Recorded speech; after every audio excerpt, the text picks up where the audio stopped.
when you teach or when you educate or when I go and lecture, when you watch kids' eyes, when you say, okay, I come from a place where there was no thing called hip hop. Mm-hmm. There was no business. There was no streaming. Their eye, it's all of a sudden you become like an artifact. Yeah. Like, how did you even survive? Right? Like, how did you even but it's the truth. And Grand Mixer DXT says it all the time. He says, we are a nameless culture that was given a name by a machine that doesn't even care about us as an industry, right? You know what I'm saying? Like, the word hip hop came from the Rapper's Delight record, and somebody wrote about it in the Village Voice and called it hip hop or whatever. Like, there was some periodical, right? Like, they had to define it to monetize it. Correct. And it was even more like when Wild Style the movie came out, they called it the hip hop movie. So it started to spread, and it just became known as hip hop. You look on the flyers, you look on all the advertisements. It really started to show up after '83 even. So you can look at the first 10 years. It wasn't even, hip hop wasn't even a thing. It wasn't a thing. It was just, you were tagging on walls, you were dancing on floors, In you guys' era, right? It was almost like frowned upon to have a commercial record, a radio record. Yeah, being on the radio wasn't the best thing for true hip hop artists at the time. You remember that time? Listen, Pop Goes the Weasel, the record we did was based on that. Like, we got offered commercials for Sprite, different things we turned down. We could not do anything just because you didn't want to look like you were commercializing shit and selling out. And the point, I'm sorry. We would try to do records that were the irony of Pop Goes the Weasel, it went pop. Right, exactly. But that was the problem. It was the problem, and it was the point at the same time, because, for us to go commercial was corny. Right. Because every executive in the room was a cornball. They were all straight bozos. Right. So they didn't know anything. So because they didn't know anything, how am I going to intercept your bozo-ness with authenticity and still be credible when I go home? Right. Because that's the shit I care about. Like, I don't live in commercial land. I don't live where you live. I got to go back to Redfern and OV and see my people. Right. So there was no credibility in doing that. Right. It's not like today where, the people that you're now talking in the rooms with grew up on 50 years of hip hop. But let me be honest. Like, now if you're not commercial, you're not even relevant in hip hop. Let me be honest with you. For me, right? After you guys' era, it was a time where, like, Nas was the most loved kid in the world, right? Loved person in the world, right? Loved man in the world, whatever we want to say. And then he came with that album, I believe it was written, right? After it was written. The Golden album, Illmatic, where a lot of people say he might have made money, might have changed his life, might have got him out the hood, but it wasn't that level of success. It wasn't a commercial success. It wasn't a commercial success. So people will arguably be like, damn, that took away from Nas. But some people will argue like, that made actually the perfect foundation. When his hip hop, when did that ever? Because even Wu-Tang, like Wu-Tang's first album, I listened to that shit. And if you go look at the algorithm of that album, at least 7 or 8 records were on the radio. They weren't promoted, but they were on the radio, and that was the algorithms at the time. So when in hip hop, when did it come from? You being underground, but if your record happens to go commercial, it was still accepted. So I'll share 2 stories. That was a great question, by the way. I ain't gonna lie. I felt good about that. Let's give it up. I felt good about that. It's a good question. And this is a good question. I just think y'all 2 pioneers. That's honestly something I would want to know, because I don't know that era. Right. Yeah. So I can share 2 like practical. Points. One we were talking about when I came to you and did the even Public Enemy records was always underground, but they were selling to the people. It seemed like they were distant almost. Right. And they were selling out in Europe with the entire audience being white. So you're a Black Planet. The entire audience is white. Wow. So I was doing consulting for Nike in 1993. Right. I was working with a guy named Mark Ray and a woman named Kim White. And I played them a record where Nas said, I'm a Nike head, I wear chains that excite the fan, right? And I said to them point blank, you should probably give me like 50 bands right now for this mention. Because I promise you what's gonna happen is as soon as every kid in Queens hears this, they're gonna hang up their Timbs and go buy Nikes. Right. And I was able to get them a check. Wow. Right? Just because I was consulting them and they believed me.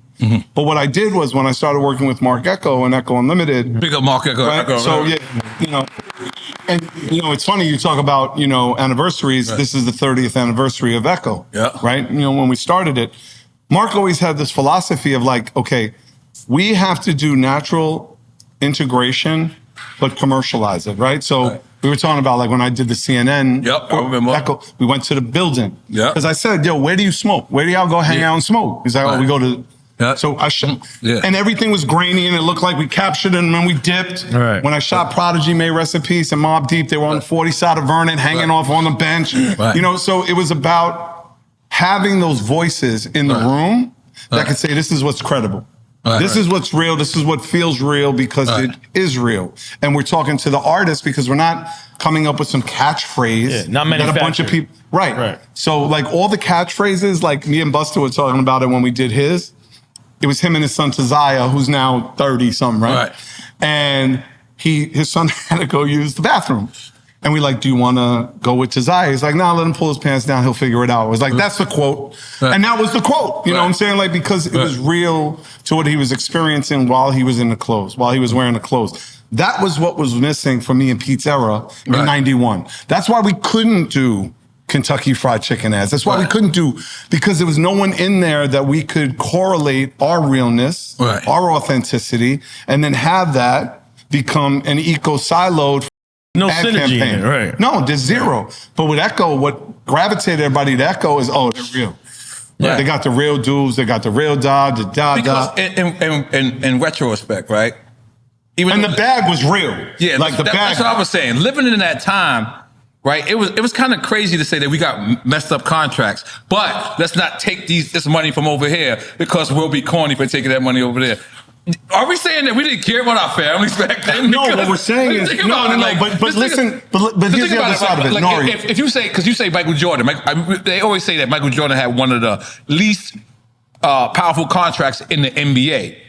But he went and he made all this money through Nike and all this other shit. So he had a chance to hire good players around him. So what I'm saying is, back then, if our contracts were so fucked up back then, why was it fucked up for us to make it somewhere else? That's what, you know what I mean? And the answer is because you would have been so fucked up that your credibility would have been fucked up. You would have shot your career in the foot. Yeah, you would have shot your. You would have been here to this day. But even though it doesn't make sense. It does. It totally makes sense. If somebody's a cornball, and Nori, one thing about you, if somebody's a cornball, you with them to this day. But I ain't gonna lie. Look, if somebody's a cornball, and Birdman, they co-signed Lugs, and they still survived. Yeah, but I don't think that bag was that serious. But they ad was that serious. Nobody listened to them. But nobody fucked with Uggs, and nobody really fucked with Uggs regardless. Like no one went out and fucked with Uggs, like Lugs, whatever they're called. Nobody fucked with it because that shit was fugazi. And everybody knew it was a bad grab. Remember when they wanted us to be on Beverly Hills 90210? Donnie Einer and Tommy Mottola were begging us. I would have. They should be so grateful. They wanted us to be on. There was an episode where that whole crew of kids goes to well, it depends what the scene and there's a band playing. We're the band, and one of the kids gets slipped to Mickey. They get Mickey's in the hospital, whatever. And sure enough, the group gets involved in the whole it's a Scooby-Doo episode or whatever. Like, you know. Yo, but we were just like, listen, we would that would have been classic. No, of course, in hindsight, in 20 years later, I'm gonna be honest. But I can see back then, it doesn't if you didn't do that, you wouldn't understand. I wish the whole era. I know what you're saying, and I know back then that's what warranted it. How about this, Nori? How about this? We go in for a reading for Malcolm X. Okay. Me and Pete. That was gonna be a Malcolm X? Yeah. What part? So Spike, I'm about to tell you. So Spike, Coño, amigo. Uno momento, please, por favor. I'm ready for this. It wasn't the MOI, I know that. Close. Anyway, so we get in. Sam Jackson is there. He's reading with us, and it's Spike. And we get the sides, and it's CO1, CO2. Oh, shit. And he wants us to read when they ask Malcolm Little his numbers. And when he didn't give his numbers. Red. Yeah, when he first got when he's in jail, he's Malcolm Little. Real name. Yeah, his real name. And they're name, like, Little, saying, and he kills it. He kills the reading. And Sam's, nah. And I'm not really, killed it. And then Pete just goes, really? Like, this is what you want us to do? Really? And I was like, no, do you walk into a movie theater and you see third base? No, that's terrible. Yeah, but that's not acting. Acting, I can see that. it is acting. But It's acting. yeah. But Nah, that's how would the terrible. hood taking that? How would the hood taking that? Let me just describe How would the to y'all- hood taking Let me that? describe So to y'all what what y'all describing. And this is real talk. Y'all era was too hardcore, man. It's true. Y'all No, but y'all but kept there's it nothing- too real. But you know there's what? nothing you can do That's about what led that. to my generation Right. keeping it half real, and then now this generation keeping you it kept it not more real. than- yeah, you know kept what I'm it- saying? well, that's Like, what I I mean, mean. it's soft and real. Because you know why? It's true. It's true. Like what y'all saying right now was like, yo, you know what? The hood, the respect, the look was more important My boys than would the have been actual like, bag. Let me tell you something. Yeah, of course. I even said to Spike, I said, Spike, when was the last time somebody asked you to play a chauffeur in a movie? Right. And then we blazed. Right. And we were out. Jeez. Right. And that was it. And then, I did Bamboozled, 2000 had a better look. Right. But like, it would have been horrible for us. Yeah, no, it would have been horrible. That wouldn't have like, been the hood would have been like, I you saw played Spike yourself. in the Knick game. He just looked at me and went, just still upset about it. Oh, he was upset? Oh yeah, he just looked like, yeah. I could give you a understand. shot. I could understand because in acting, everything is warranted, right? Right.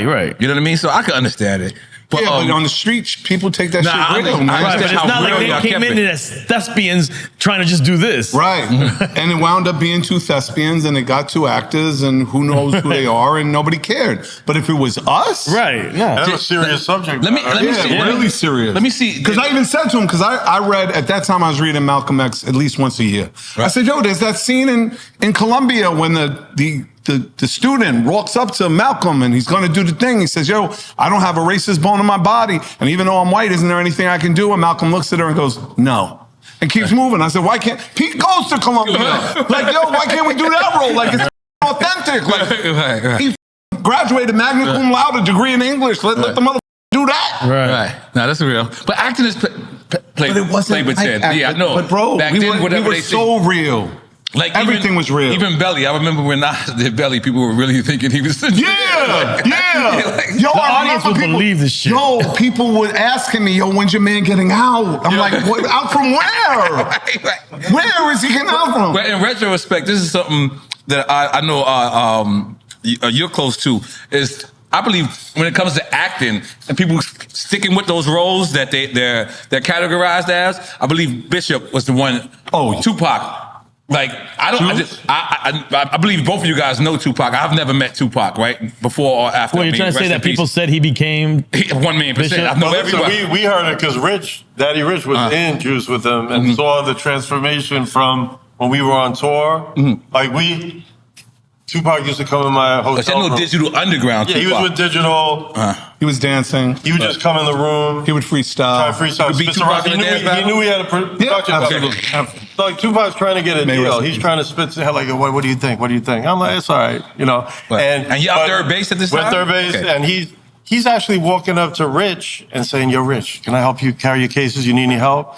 Yo, we bought him Whoppers, That's Pizza wild, Hut, man. everything. He was such But a good dude, though. Like, great dude. he was good dude. Like, and we would be on the road and, Shock G, may rest in peace, Rest and in me. Like, he would just play the keys and we would freestyle damn near all night, just off the top of our head about how much we loved each other, how much we loved where we were at, how much we loved how we were moving, and it was just, it was family. Right. It was really like a family, like, we'd play pool with Queen Latifah and Moni, or we'd work out with this one.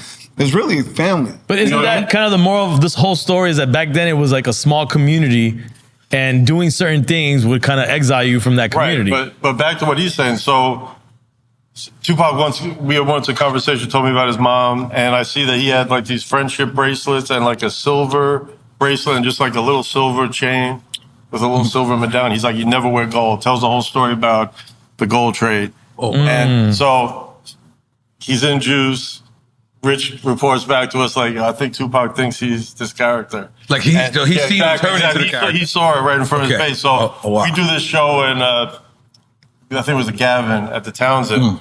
And we walked to the side stage, and who's standing there in the corner?